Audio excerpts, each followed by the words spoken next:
हाय चलतु आज गोटे ब्लॉग तैयारी करी आपण मन नुआ ब्लॉग आउ से ब्लॉग है आमर आलू चाट को भली आमर देसी आलू चाट हुए आउ से देखेबी आपण मानक चलतु आम जहाँ सब रखी बेसी सिंपल माने अधिका दिया जीवन किसी सिंपल रे आम करवा चलतु से सिंपल कौन करवा आम देखा चलतु देखु ये है आमर हूँ काबली मटर आलू सहित मिक्स करके आम प्रेसर कुकर सिझेदेवा या सिझे सारा पर आम पुणी चकुटिकी कढ़ारे बघारिकी पुणी आम चाट करवा चलतु आलू चाट करने को भली सेटा देखी आपण मानक चलन देखा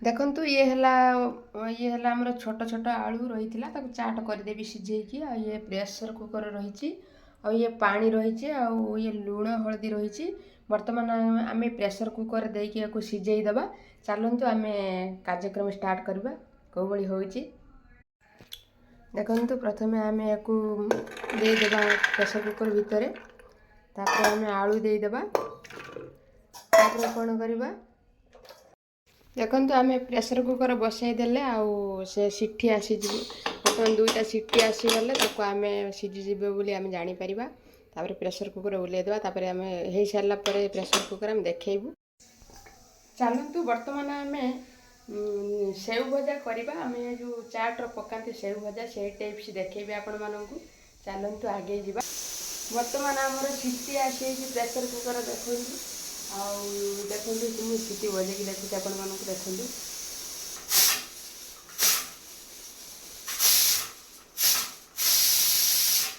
सीटी आसी सीटी आसला आम तापर आम हूँ करवा बेसन रे जो झुरी भजा से करवा चलतु देखा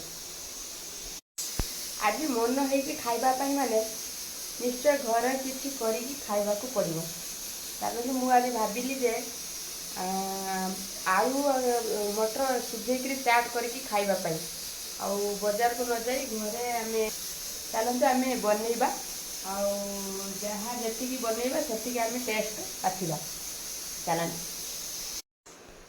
देखु आमर ये सिझी सारी आम उल्लैदेवा उल्लै दे सारापर आमर देखु मुझे बैक कैमेरा कमी देखुच आपण मानक चलन देखा ये रही आमर बेसन आमर ये रही आमर बेसन रे झुरी भजा तैयारी करी मेसीन आम तापर झुरी भजा तैयारी करवा चलतु या गुड़ेदेवा पानी पकईकी जो देखु आमर बेसन गुड़ा सरी ये हूँ मेसीन या भीतर आम पूरे देचु देखु ये रही चिपीदेले आमर कढ़ार तेल रही गरम हो सारी बर्तमान झुरी भजा करवा झुरी भजा तैयारी करवा चलतु देखा बर्तमान देखु आम झुरी भजा कढ़ार पकेवा कौ भली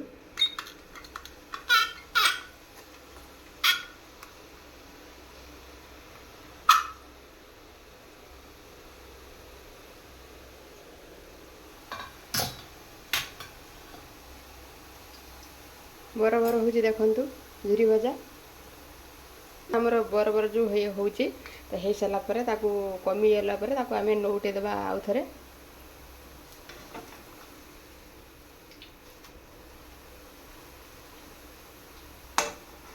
देखु आमर झुरी भजा प्रस्तुत हो सारी बर्तमान आम काढ़ीदेवा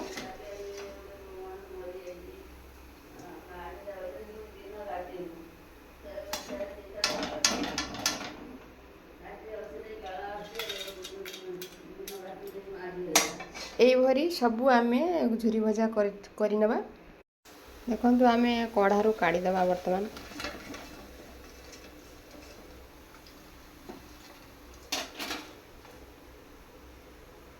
बेसी रखिले चुई जीव आम या कढ़ारू काढ़ीदेवा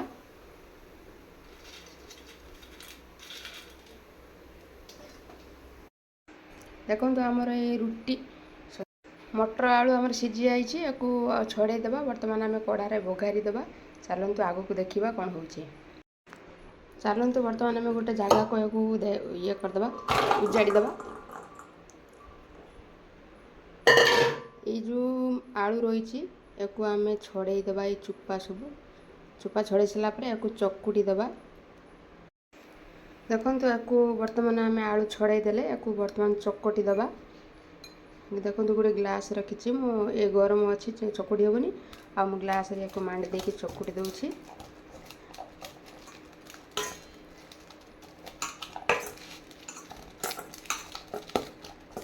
ଦର ଚକଟା କରିଦେବେ। କରିଦେଇ ସାରିଲା ପରେ ୟାକୁ ଆମେ ବଘାରି ଦେବା।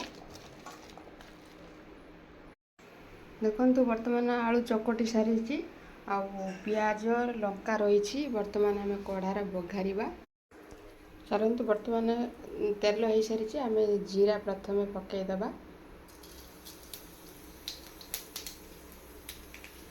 ତାପରେ ଆମେ ଲଙ୍କା ଛିଡ଼ା ଯାଇଥିବା ରଖିଥିବା ଲଙ୍କା ପକାଇଦେବା।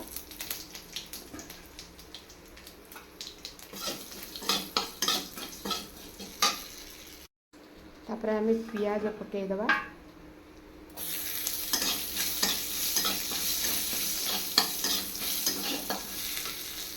ବର୍ତ୍ତମାନ ପିଆଜ ମଉଳି ସାରିଛି, ଆଉ ରଖିଥିବା ଆମେ ଆଳୁ ଭର୍ତ୍ତାକୁ ତାକୁ ଆମେ କଢ଼ାରେ ଦେଇଦେବା। ଦେଇ ସାରିଲା ପରେ ଆମେ କଢ଼ାରେ ପୁଣି ତାକୁ ଟିକେ ଗୋଳେଇ ଦେବା। ଗୋଳେଇ ସାରିଲା ପରେ ତାକୁ ଆମେ କ'ଣ କରିବା ନା ପାଣି ଆଡ଼୍ କରିଦେବା। ଚାଲନ୍ତୁ ଆମେ ବର୍ତ୍ତମାନ ପାଣି ଆଡ଼୍ କରିଦେବା।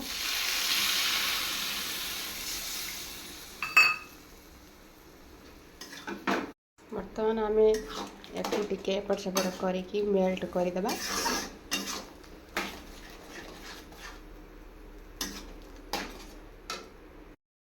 ଦେଖନ୍ତୁ ଆମେ ଲାଲ ଲଙ୍କା ପାଉଡ଼ର ଯେଉଁ ରଖିଥିଲେ ତା ସହିତ ଆମେ ଦେଇଦେବା। ପୁଣି ଥରେ ଗୋଳେଇ ଦେବା।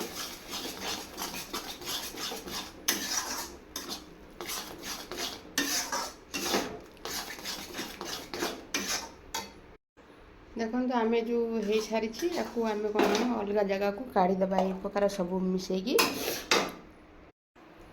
ବର୍ତ୍ତମାନ ଆମର ସବୁ ଜିନିଷ ଆୟୋଜନ ହେଇସାରିଛି। ବର୍ତ୍ତମାନ ଆମେ ସଜେଇବା କେଉଁଭଳି ଆମର ଚାଟ୍ଟି।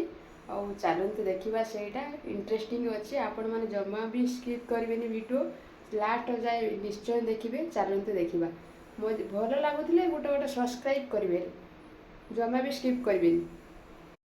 ଦେଖନ୍ତୁ ଆମର ଚାଟ୍ ପ୍ଲେଟ୍ ସଜା ହେଇସାରିଛି, ଆଉ ତା ସାଙ୍ଗକୁ ରହିଲା ଆମର ଝୁରି ଭଜା, ଆଉ ଇଏ ପିଆଜ, ଇଏ ଭୃସଙ୍ଗା ପତ୍ର, ଆଉ ଇଏ ଲେମ୍ବୁ, ଇଏ ହେଲା ଆମର ଟମାଟୋ। ୟାକୁ ସଜାଯିବ କେଉଁଭଳି ଆମେ ଦେଖେଇବା। ଚାଲନ୍ତୁ ଆପଣମାନେ ଧ୍ୟାନସେ ଦେଖନ୍ତୁ କେଉଁଭଳି ସଜାଯିବ। ପ୍ରଥମେ କ'ଣ କରିବା ନା ଆମେ ଗୋଟେ ଲେମ୍ବୁ ଫାଳ ନେଇକରି ଆମେ ଚୁପୁଡ଼ି ଦେବା। ରସ ସବୁ ୟା ଭିତରେ ଚୁପୁଡ଼ି ଦେବା। ତାପରେ କ'ଣ କରିବା ନା ଆମେ ପିଆଜଟି ଦେଇଦେବା। ପିଆଜଟି ଦେଖନ୍ତୁ କେଉଁଭଳି ଆମେ ବୁଣିଦେବା ୟା ଉପରେ। ତାପରେ କ'ଣ କରିବା ନା ଆମେ ଯେଉଁ ଝୁରି ଭଜା କରିଥିଲେ ତାକୁ ଆମେ ଏଭଳି ବୁଣିଦେବା ତା ଉପରେ। ବୁଣିଦେଲା ପରେ ତାପରେ ଆମେ କ'ଣ କରିବା ନା ଟମାଟୋ କିଛି ଦେଇଦେବା। ଟମାଟୋ ଦେଇ ସାରିଲା ପରେ ଆମେ ଭୃସଙ୍ଗା ପତ୍ର ଯେଉଁ ଛାଙ୍କି ରଖିଥିବା ତାକୁ ଆମେ ଆଡ଼୍ କରିଦେବା। ଚାଲନ୍ତୁ ତାପରେ ଆମେ ଲେମ୍ବୁ ରଖିଦେବା। ତାପରେ ପିଆଜ 2 ଫାଳ ରଖିଦେବା। ହେଇଗଲା ନା ଆମର ରେଡ଼ି। ଦେଖନ୍ତୁ ଭଲ ଭାବରେ ଆମର ଚାଟ୍ ରେଡ଼ି ହେଇଗଲା। ଆମର ବର୍ତ୍ତମାନ ଚାଟ୍ ରେଡ଼ି ହେଇସାରିଛି, ଆଉ ବର୍ତ୍ତମାନ ଆମେ ଟେଷ୍ଟ କରିବା। ଚାଲନ୍ତୁ।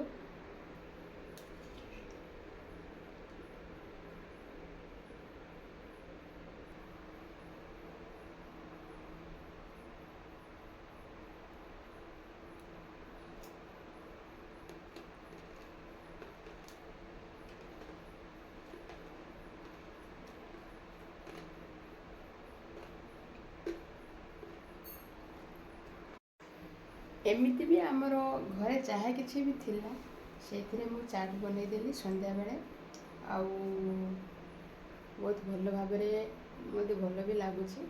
ସ୍ୱାଦ ଅନୁଯାୟୀ, ଟେଷ୍ଟ ଅନୁଯାୟୀ, ସ୍ୱାଦ ଅନୁଯାୟୀ ପକାଇଦେବେ ଲୁଣ କିଛି। ବର୍ତ୍ତମାନ ଆମର ଚାଟ୍ ରେଡ଼ି ହେଇସାରିଛି। ଚାଲନ୍ତୁ ବର୍ତ୍ତମାନ ଟେଷ୍ଟ କରିବା।